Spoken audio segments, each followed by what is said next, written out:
Salah satu yang harus ternyata saya kuasai itu adalah public speaking, yaitu adalah ngomong, storytelling. Halo, saya Om Botak. Saya adalah seller mentor Shopee dan TikTok. Saya bantu seller yang jualan di marketplace untuk menaikkan omset mereka hingga 1M per bulan. Kabar baik ya? Oh, belum nyala, sorry. Mas, kabar baik. Baik ya. Agak bingung sih pas disebut motivasional, tapi tadi dilihat-lihat lebih gila-gila lagi kayaknya dibandingin saya di sini. Yes. Gak apa-apa Mas Dani. Iya. Jadi mungkin saya izin nyampein sedikit terkait dengan boleh sekali. Shopback. Jadi Shopback tuh dari Agustus 2025 ya Mas ya? Betul ya. Betul. Mantap nih kayaknya di Toco happy nih. Lumayan happy ya. Awal dari sebelah. Apa? Dari sebelah awal ya denger. Kurang lebih sih gitu. Oh iya. Cuma potongnya gede banget. Oke. Jadi akhirnya kita kesini. Akhirnya full di sini ya. Full di sini. Thank you loh Mas Dani. Di sini. Jadi kalau misal nanti Mas Dani juga akan share terkait dengan tips and triknya, pro tipnya ya Mas Dani ya. Oh, Oke. hanya di Toco itu ya. Betul. Karena Mas Dani ini sebenarnya salah satu top seller juga di Toco gitu. Jadi kita udah kontak-kontakan sebelumnya juga, nanya-nanya feedback dan sebagainya. Dan ini mungkin bisa sharing ini hari ini ya, gimana supaya bisa teman-teman yang udah jualan di luar dan udah laku juga ya, karena tadi udah pada banyak juga ya, tapi bisa coba ngalihin trafficnya ke Toco nih gitu. Jadi biar teman-teman juga marginnya bisa lebih sehat lah gitu ya. Kurang lebih. Jadi jualan apa? Jualan apa aja? Kalau sekarang kita di sini jualannya TCG Pokemon. Mungkin teman-teman tahu lagi rame banget gitu ya. TCG Pokemon, dan bukan hanya di sini, di event maupun di toko sebelah cukup banyak yang jualan TCG Pokemon. Jadi kemarin tuh pada saat lagi pertama kali jualan, yang paling terasa tuh adalah margin yang kepotong cukup gede. Sedang kita sendiri kerjasama dengan distributor resmi, dan potongannya sendiri itu kayaknya mending nggak usah jualan gitu. Kalau dilihat dari potongan dari distributor ketemu sama potongan ini, lebih baik saya juga nggak usah jualan karena emang udah ambil semua ya gitu. Margin dan segala macam itu udah ambil semua. Nah dari situ kita kan pasti mikirin bahwa kita pengen bangun brand awareness juga kan. Oke lah, kalau untuk di awal-awal yang penting nggak apa-apa lah, kita dapat margin tipis lama-lama, wah ini kayaknya nggak bisa dilakuin.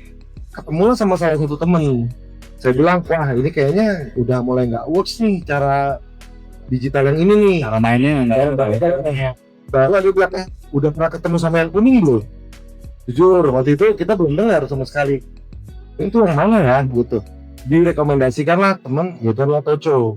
Kita pelajarin, kita mulai coba jualan, tapi nggak ada fokus sama sekali di sana. Teman-teman pembeli pun banyak yang nggak tahu apa itu Toco gitu.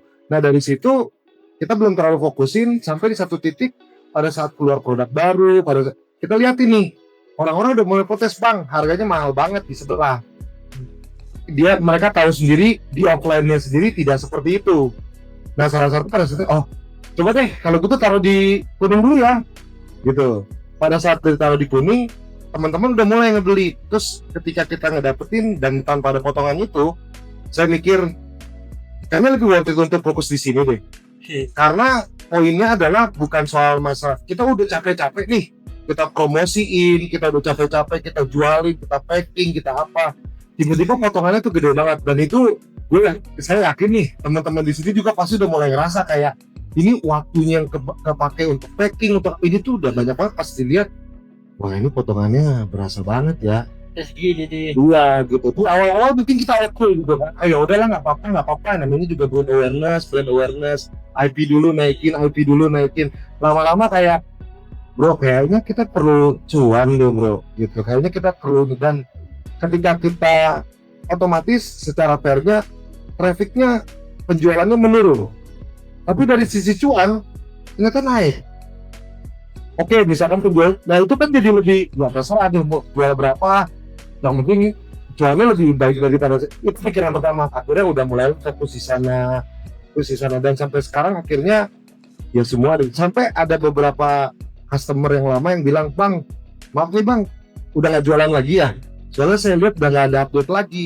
Enggak, kita masih update kok. Enggak, saya lihat belum ada produk baru. Oh berarti di sebelah loh. bukan ya? Karena kita udah nggak update lagi di sebelah. sama channel tuh. Akhirnya kita fokusnya di sini karena mungkin untuk dari tenaga dan efisiensi waktunya dan penghasilannya kita ngerasa oke, kayak mau deh. Minimal kita tahu kalau kita jalanin ini coba sebulan, 2 bulan, 3 bulan, 4 bulan, oh ternyata cuannya segini kalau dibandingin yang ini. Nah, memang tricky yang pertama itu adalah pembelinya ada apa enggak kan. Itu yang paling. Nah, untungnya kita udah punya komunitasnya. Kan sebelum kita jualan di Toco, kita jualan di tempat lain. Otomatis orang-orang udah kenal kita semua. Nah, yang kita harus rayu adalah mereka untuk mau pindah ke sana. Nah, di sini nih yang paling ngerasa tuh adalah khususnya mungkin ada beberapa teman-teman yang mungkin nggak relate dengan ini. Tapi kalau buat teman-teman yang di bidang komunitas ataupun misalkan mereka yang di indie clothing misalkan ataupun apapun, mereka relate karena closeness over price. Karena kedekatan dengan si pembuatnya, kedekatan dengan personality orangnya itu ngebantu banget. Jadi call to action kita tuh adalah, bro, kalau mau bantu beli di sini lah karena cuannya lebih bagus gitu. Dan itu ternyata ngedorong teman-teman yang lain untuk kayak oke, kita mau bantu di sana. Dan kalau misalkan bang, kalau di sebelah tadi mungkin dari teman-teman sempat dengar juga tuh, oh di sebelah kadang-kadang potongannya juga besar kan. Kita kan juga margin di sini juga oke. Kita manfaatin itu. Yang itu salah satu yang mungkin di awal-awal kita coba dan sejauh ini ternyata terjadi terus transaksi ya.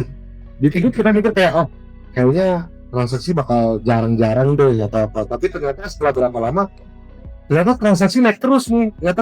Nah, kita manfaatin Instagram kita manfaatin sosial media kita yang lain untuk kita call to action. Yang paling penting salah satunya itu adalah call to action. Jadi kayak selalu ngasih tahu kita di sini, selalu tahu kita di sini gitu.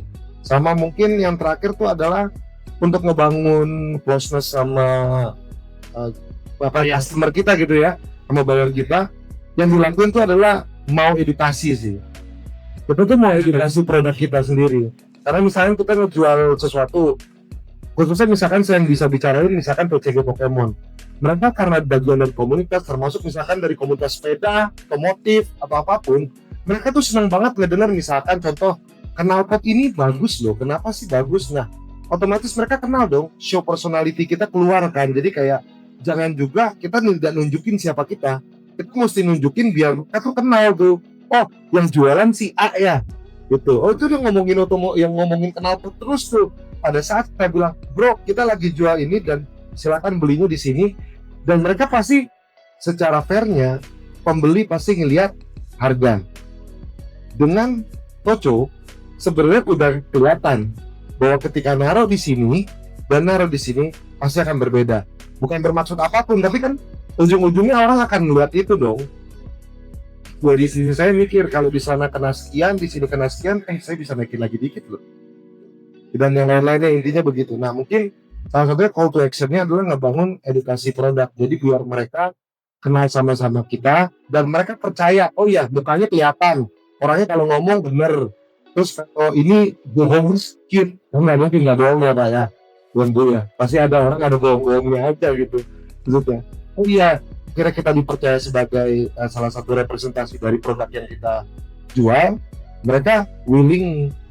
Kalau mukanya Mas nih, misalnya Mas Jordi kelihatan. Jadi kalau ada produk kan Mas Jordi, mukanya kita tuh lalu begitu ya. Iya, langsung dicari kan. Ketika kita ngomongin soal personality-nya, kita kasih tahu ke orangnya kita siapa, otomatis mereka juga percaya. Nah, dua transfer itu lah sama komunitas. Gini tuh, itu yang mungkin Mantep loh, ini mantep tanda dari Mas tadi. jadi kalau ini kita jadi belajar loh sama mas-mas yang jualan kayak oke ini. Nanti abis ini ngobrol-ngobrol aja Mas. Oh iya, boleh. Itu. Silakan Mas Burji. Oke. Nah, ada list. Mungkin tapi sebenarnya tadi udah dijawab semuanya ya sama Mas Dani. Terus gue secara singkat dan padat ya. Benar. Mungkin kalau boleh Mas dijelasin lebih detail Mas. Kayak gimana sih caranya supaya spesifiknya ya mungkin ya. Gimana supaya bisa ngarahin trafficnya kayak tadi kan mungkin banyak teman-teman juga yang nanyain gimana supaya nge-build trust-nya nih, kayak orang udah lihat tapi bener nggak ya kayak mau belajar di Toco, oke nggak ya, gitu-gitu sih mungkin Mas yang boleh dijelasin lagi lebih detail ya mungkin. Mungkin flashback ke 2 tahun belakang ya. Jadi salah satunya kepikiran sama saya tuh adalah era digital ini era yang gak ada batasnya. Salah satu yang harus ternyata saya kuasai itu adalah public speaking, yaitu adalah ngomong, storytelling. Nah, ketika itu saya coba belajar, ini adalah bagian dari branding untuk jualan di ujung-ujungnya. Karena mau bagaimanapun, saya ngomong, saya storytelling, ujung-ujungnya adalah saya mempresentasikan sesuatu kan. Nah, dari kurang lebih beberapa waktu yang lalu saya melakukan itu. Nah, ketika pada saat akhirnya saya jualan, saya udah cukup siap untuk bisa menceritakan nih, ini saya punya produk, misalkan saya ambil tadi kayak knalpot gitu kan. Saya ada nggak teman-teman gitu ya yang kenal banget sama orang yang ngerti banget sama knalpot, tapi ngomongnya nggak bisa gitu. Jadi pas dikasih knalpotnya gini, iya bagus lah pokoknya, itu percaya dia sama gua gitu. Terus saya kayak nih, nah tapi ada orang yang biasa saja tapi ngomongnya tuh jago banget. Nah, saya jujur, saya ke-trigger. Teman saya tuh ada yang tahu sedikit, tapi ngomongnya pintar banget gitu. Terus saya mikir, kayaknya saya harus belajar deh bagaimana mempresentasikan sesuatu lah gitu. Buat kamu seller yang ingin omsetnya 1M per bulan, subscribe channel Cerita Om Botak supaya kamu dapat konten-konten daging setiap harinya.